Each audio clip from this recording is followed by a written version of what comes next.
여러분 안녕하십니까? 일본 정부가 한국에 대한 경제 보복 조치를 오늘 새벽 0시를 기해 실행에 옮겼습니다. 어제 아베 총리가 밝힌 대로 과거사 문제 때문에 가하는 보복 조치입니다.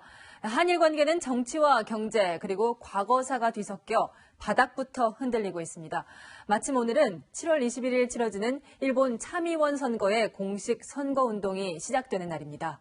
네, 문제는 이런 보복이 더 이어질 것이란 점입니다. 일본 정부도 1탄, 2탄 이렇게 부르며 연쇄적인 수출 제한 조치를 예고했습니다. 오늘의 첫 소식 도쿄에서 김범석 특파원입니다.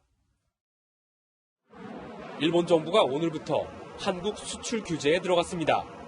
일본 기업이 반도체 소재 3개 품목을 한국에 수출할 때 까다로운 절차를 밟도록 한 겁니다. 기존에는 한 번만 허가를 받으면 최대 3년 동안 별도의 절차 없이 한국에 수출이 가능했습니다. 하지만 이제부터는 일본 기업은 제품명과 판매처 등이 담긴 신청서를 작성한 뒤 경제산업성에 제출해야 됩니다. 또 심사기간도 90일가량이 걸리는 것으로 예상됩니다.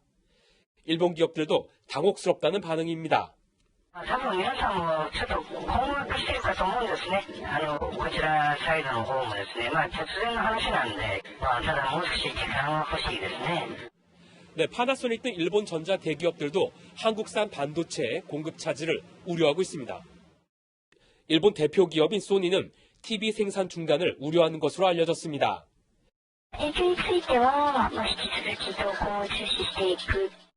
일본 정부는 2탄 보복도 준비하고 있습니다. 안보 우호국으로 인정된 100색 국가에서 한국을 제외시켜 1,100여 개의 물품들도 허가를 받고 수출하게 만들겠다는 겁니다. 아베 총리는 국제 약속이 백지화됐다며 일본도 해야 할 때는 한다고 밝혔습니다. 이번 수출 규제가 한국 대법원의 강제징용 피해자 배상 판결에 대한 보복 조치임을 내비친 것으로 풀이됩니다.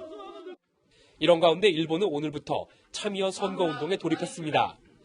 아베 정부가 보수층 결집을 위해 참의원 선거 일정에 맞춰 한국 수출 규제를 시행했다는 비판이 나옵니다. 도쿄에서 채널A 뉴스 김범석입니다.